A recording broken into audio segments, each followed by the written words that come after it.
오늘은 누가복음 특수자료 첫 번째로 찢어진 그물이라는 제목으로 하나님 말씀 전할 때에 크신 은혜가 있기를 주의 이름으로 축원드립니다.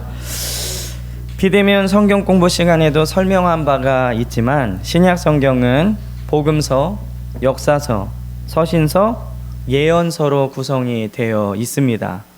복음서는 4권의 복음서를 말하는 것이고요. 역사서는 사도행전, 그리고 서신서는 바울 서신과 다른 사도들이 쓴 일반 서신, 그리고 예언서는 요한계시록을 말하는 것입니다. 이 4권의 복음서 중에요, 마태, 마가, 누가복음을 공관복음이라 하는데, 이 공관복음이라는 말은 같은 관점 혹은 같은 견해를 가지고 기록한 복음이라는 뜻입니다. 그러니까 마태, 마가, 누가는 같은 관점으로 쓰여져 있고 비슷한 내용들이 많이 중복이 되어 있습니다. 그러나 이 3권의 공관복음서 중에 유독 누가복음에만 기록되어 있는 이야기들이 있는데, 제가 계속해서 예고한 바와 같이 앞으로 약 15번에 걸쳐서 누가복음에만 있는 특수 자료에 해당되는 본문을 가지고 말씀을 전할 예정입니다. 오늘 본문은 밤새도록 그물을 내렸지만 물고기를 한 마리도 잡지 못한 베드로에게 예수님께서 깊은 데로 가서 그물을 던지라 말씀을 하셨고, 그 말씀에 순종한 베드로의 그물이 찢어질 정도로 많은 물고기를 잡은 내용들을 기록하고 있습니다. 이 특정 분야를 연구하거나 맡아서 해당 분야에 대한 상당한 지식과 경험을 가지고 있는 것을 우리는 전문성이라고 합니다. 저는 설교를 준비하다 보면 가끔 곤란한 경우가 있는데요. 이 설교를 전개해 나가다가 어떤 특수한 분야에 대해서 언급해야 될 때가 있습니다. 솔직히 성경과 신학에 대해서는 제가 수년을 공부를 했고 또 20여 년 넘게 사역의 경험도 있기 때문에 온전히 성경만 말하는 것에 대해서는 나름 전문가라고 할 수 있지만, 설교는 성경 말씀을 생활 전반에 두루 적용해야 되기 때문에 때로는 사회적인 현상, 그리고 의학이나 과학, 그리고 역사와 문화를 이야기해야 될 때도 있습니다.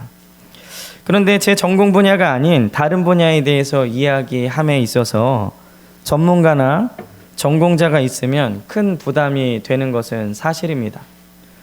예를 들면 제가 음악에 대한 얘기를 하는데 전공자가 들을 때 틀린 이야기를 하게 되면 그 잘못된 정보로 인해서 자칫 말씀 전체에 대한 신뢰까지도 무너질 수 있기 때문에 예화나 아니면 어떤 정보를 이 설교에 삽입함에 있어서 굉장히 많이 검증을 하는 편입니다. 오늘 본문은 어부가 목수의 말을 듣고 많은 물고기를 잡은 이야기입니다. 전문가가 비전문가의 이야기를 듣고 성공한 이야기죠. 오늘 이 본문을 통해서 우리에게 주시는 큰 은혜가 있기를 주의 이름으로 간절히 축원합니다. 첫 번째로는 어떻게 어부가 목수의 말을 듣고 깊은 데로 가서 그물을 던지게 되었는가입니다. 제가 서론에서 이야기한 대로요, 전문가들의 이야기를 일반인들이 듣는 것이 보통입니다. 예를 들면 병원에서 의학을 전공한 의사의 이야기를 환자들이 듣는 것이나, 혹은 교회에서 신학을 전공하고 목회 훈련을 받은 목회자의 설교를 듣는 것이 당연한 것이죠. 자동차가 고장나면 자동차에 대한 전문 지식이 있는 정비사들의 말을 듣고 교체를 하거나 혹은 수리를 해야 안전하게 타고 다닐 수 있습니다. 예전에 광고 카피 중에요, 병은 의사에게, 약은 약사에게라는 이 광고가 있습니다. 이걸 아시는 분은 최소한 40대 이상 되시는 거고요. 전혀 모르시는 분들은 더 밑에 나이가 되겠죠. 근데 이 광고는 약물 남용을 막기 위한 광고였는데 내가 먹고 싶은 약을 먹는 게 아니라 의사와 약사가 권하는 약을 먹어야 건강하다라는 의미가 담겨 있는 것입니다. 그렇다면 물고기를 잡는 것에는 그래도 전문가였던 어부인 베드로가 30년 동안 오직 몫으로 지내온 예수님의 말씀을 듣고 깊은 곳으로 가는 것은 너무 비상식적인 이야기가 아닌가. 그럼에도 불구하고 어부인 베드로는 예수님의 말씀에 따라 깊은 곳에 가서 그물을 던졌죠. 그러면 어떻게 이렇게 전문성을 파괴하는 일들이 가능한 것이냐? 첫째는 베드로에게 하나님의 말씀이 들려졌기 때문에 그렇습니다.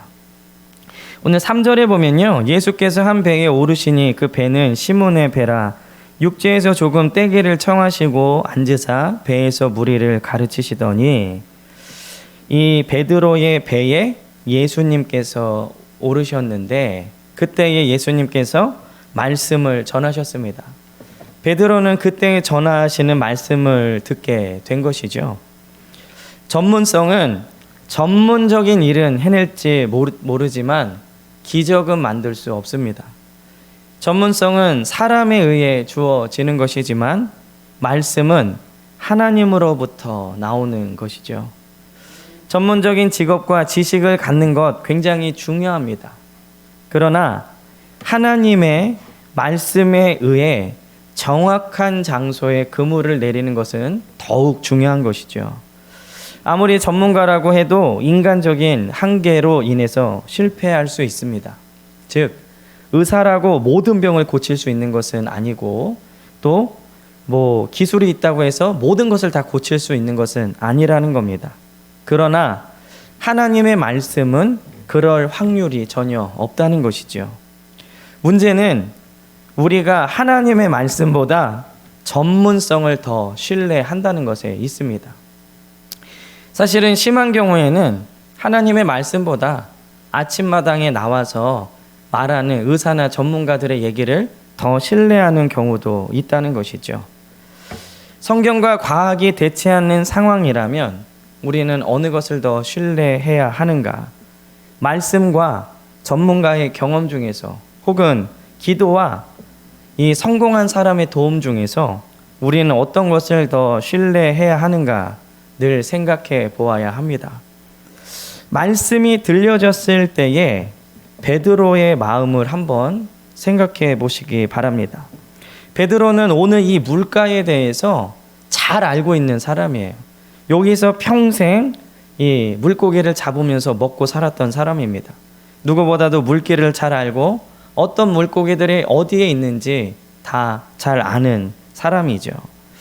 이 방송에 보니까 낚시를 잘하는 사람들은 그 포인트를 잘 알고 있더라고요. 그래서 거기에 낚시를 내리면 어떤 물고기가 잡힌다라는 것을 도시어부인가 이런 거에서 얘기를 하는 것을 봤습니다.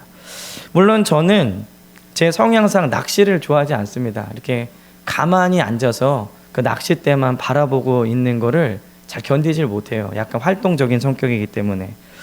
근데 이 낚시를 잘 하시는 분들은 그 포인트를 알아서 거기에 던지면 딱 이런 물고기들이 많이 잡힙니다 하면 정말 그 물고기들이 잡히더라고요.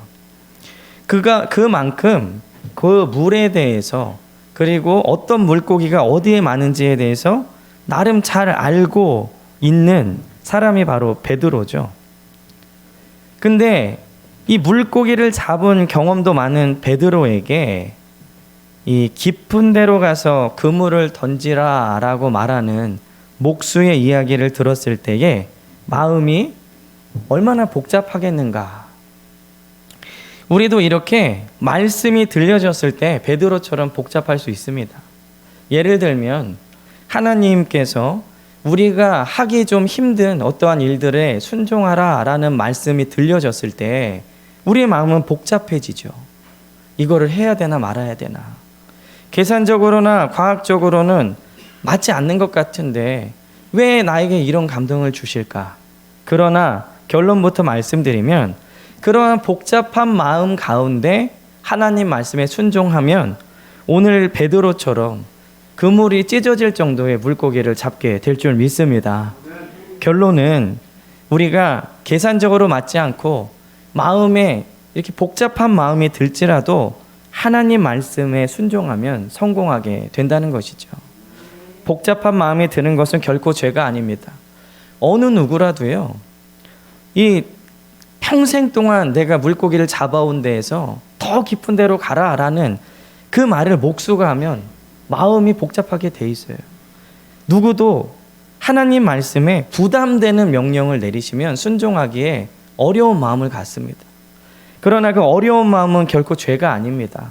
순종하지 않는 것이 죄죠. 그러므로 복잡한 마음이 들 때에 우리는 간단하게 생각해야 됩니다. 하나님 말씀대로 순종하는 사람에게 이러한 은혜가 임하게 될 줄 믿습니다.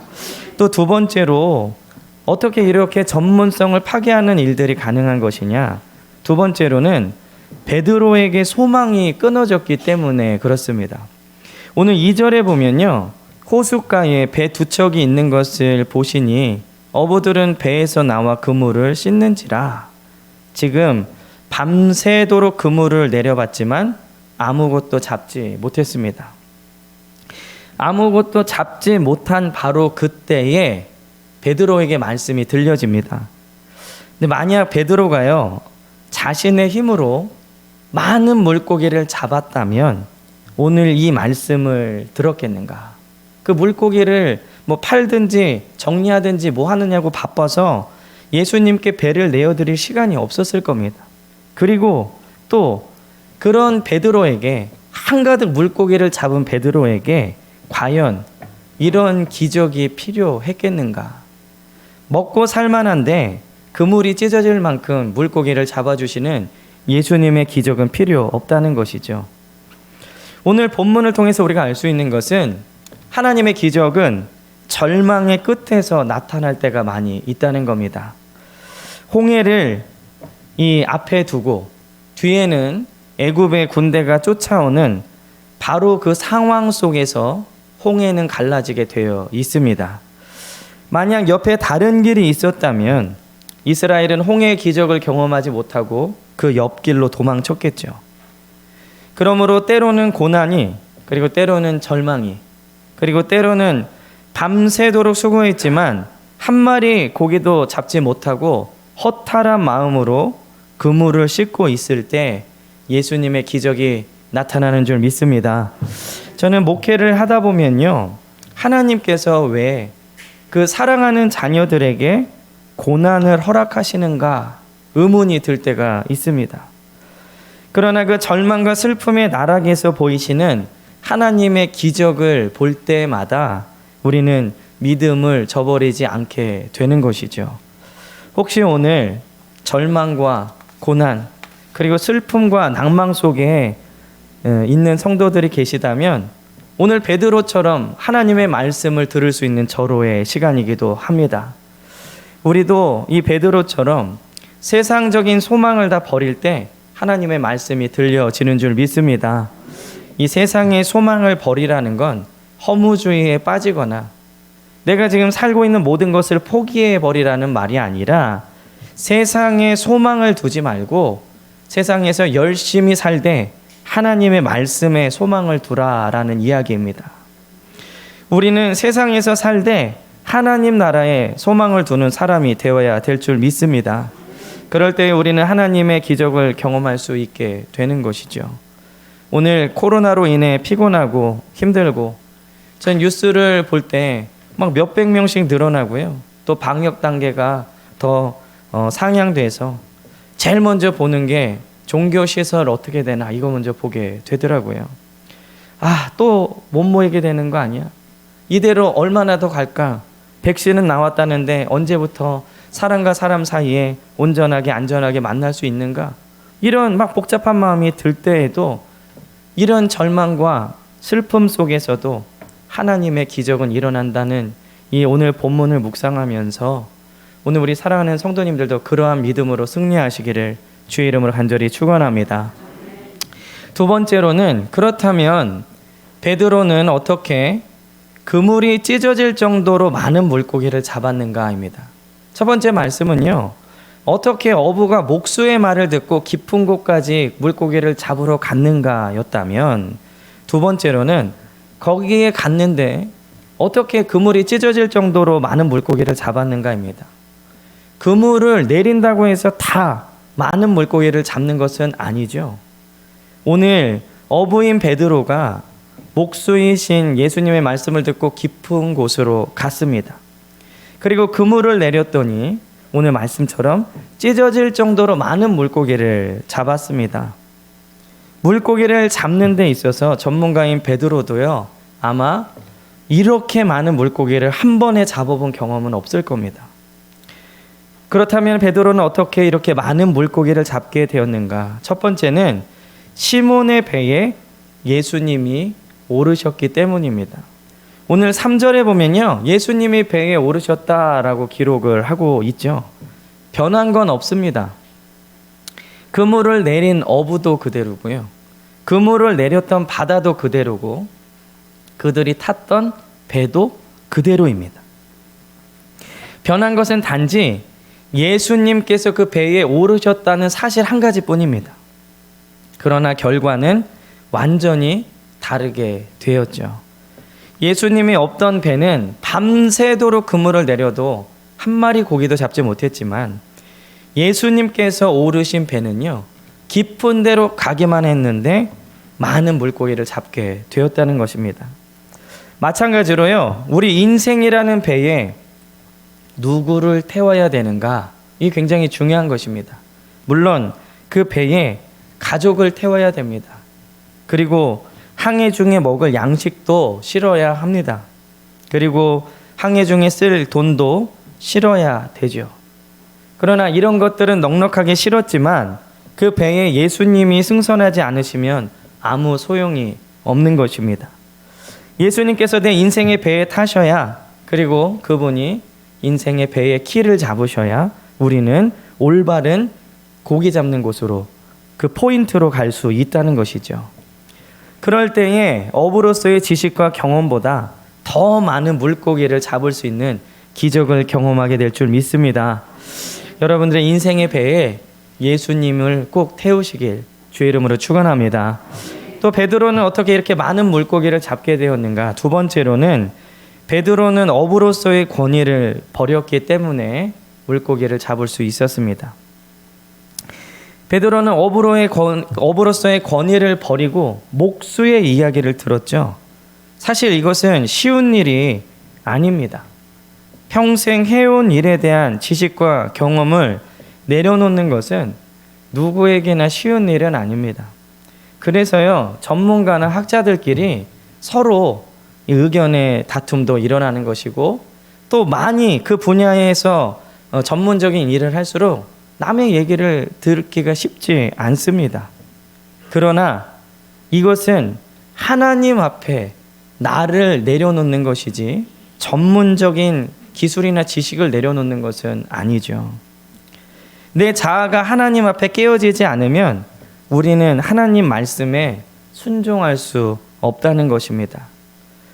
어부로서의 경험과 지식을 내려놓지 않으면 바다 깊은 곳까지 모든 것을 알고 계신 하나님의 기적을 경험할 수 없다는 것이죠. 나를 내려놓고 하나님의 말씀으로 채우는 것이 바로 베드로가 경험한 찢어진 그물입니다.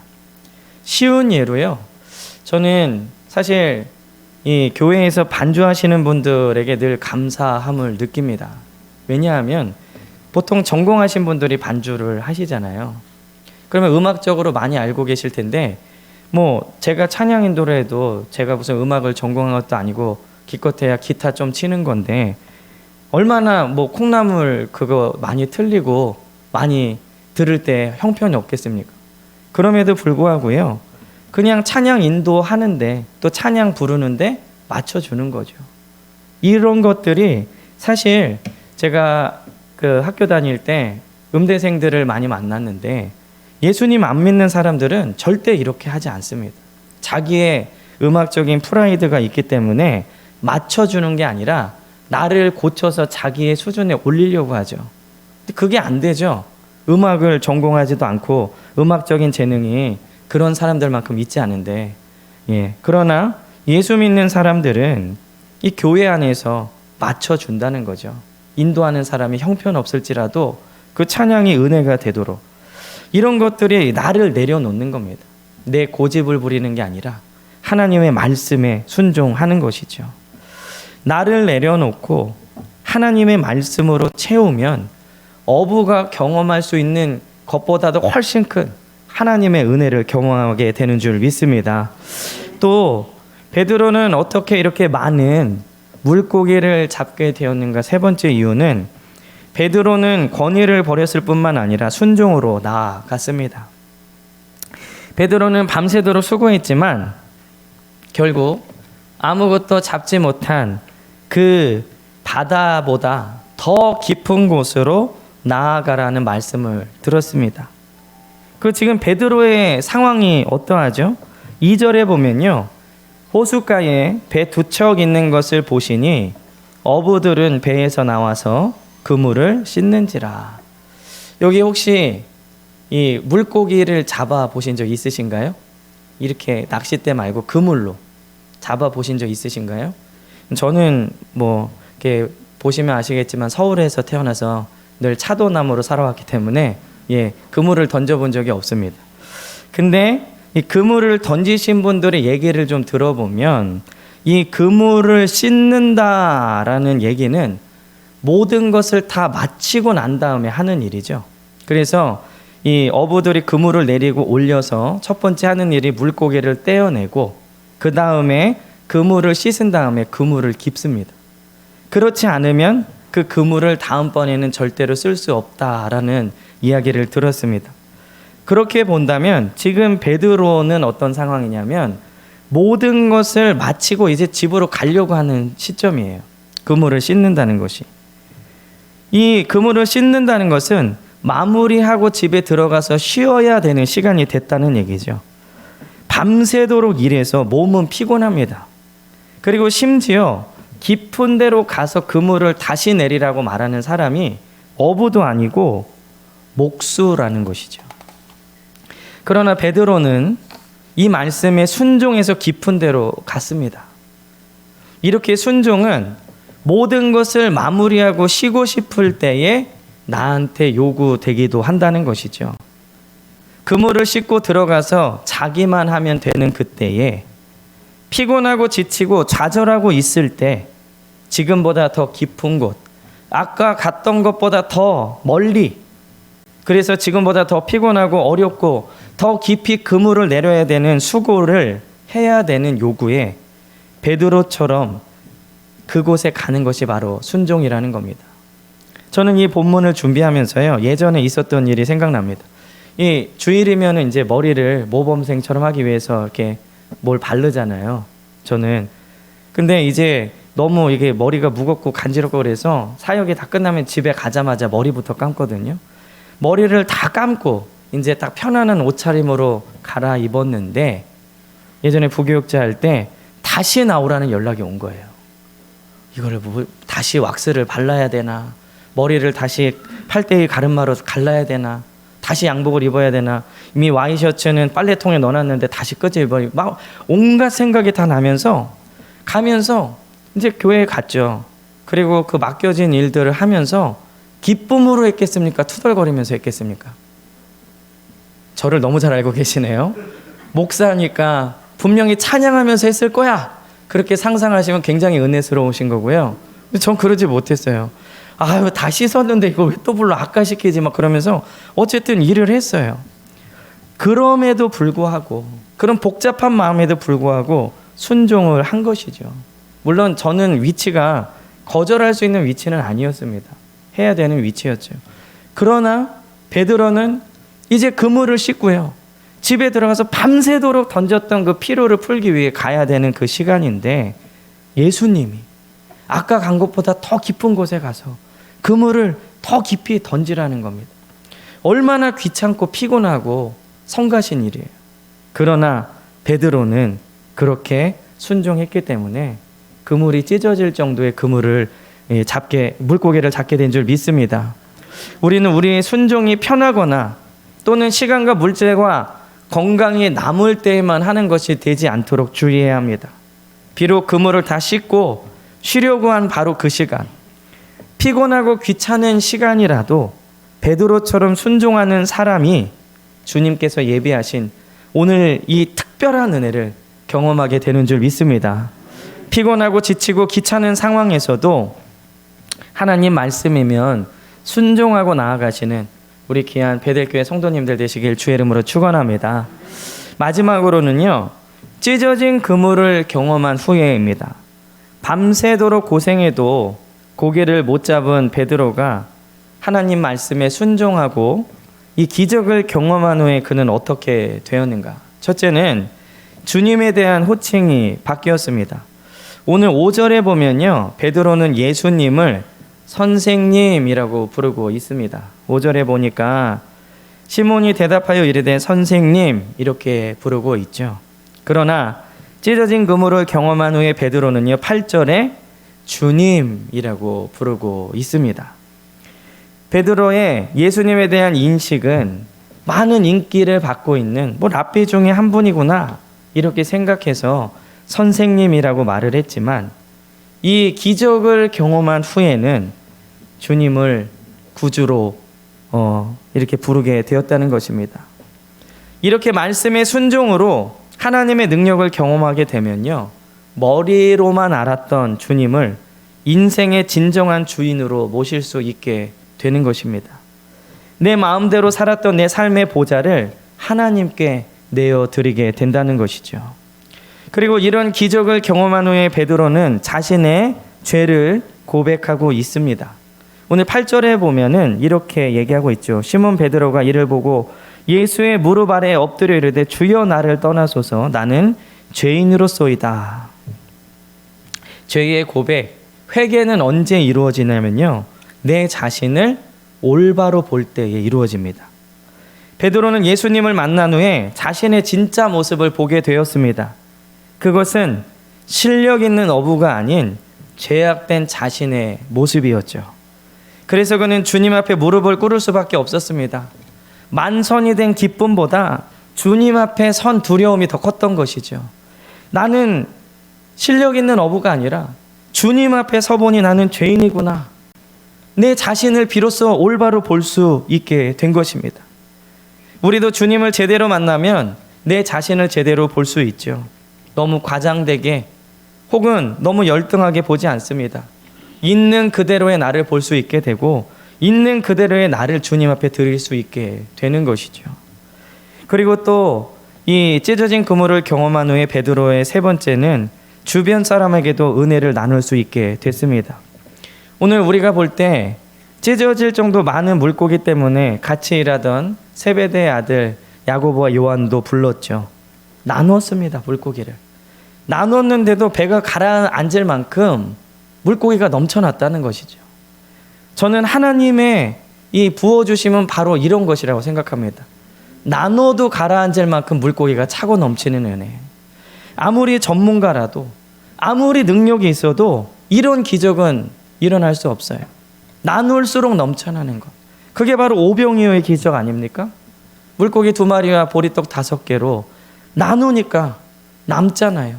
5,000명이 배부르게 먹고도 남잖아요.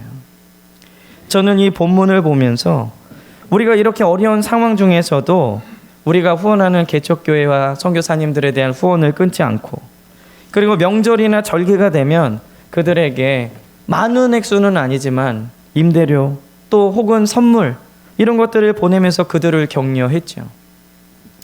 그리고 그 어려운 중에서도 수재문들을 위한 헌금을 통해서 예수님의 사랑을 전했습니다. 저는 액수보다 중요한 것은 나눔이라고 생각합니다. 그리고 그 나눔이 주님의 말씀에 의한 것이기 때문에 더 중요한 것이죠. 그러므로 우리는 이제 더 깊은 곳으로 그물을 던지면 되는 것입니다. 그리고 더 많은 것으로 하나님이 주실 때 더 많이 나누면 되는 것이죠. 우리 장로님 기도하신 대로 우리 교회가 구제하고 선교하는 교회로, 정말 마지막 때에 주님이 가장 기뻐하시는 교회로 우리 베델교회 성도님들이 되시기를 주의 이름으로 축원합니다. 오늘 11절에 보면 예수님의 기적을 경험한 그들은 모든 것을 버리고 예수님을 따랐죠.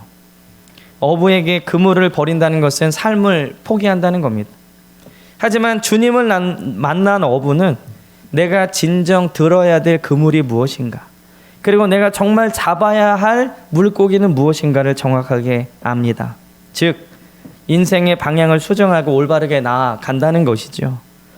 우리 베델교회와 성도님들도 오늘 베드로처럼 내 모든 것들을 내려놓고 순종함으로 하나님이 부어주시는 그물이 찢어질 정도의 축복이 여러분들 삶에 임하기를 주의 이름으로 간절히 축원합니다. 기도하겠습니다.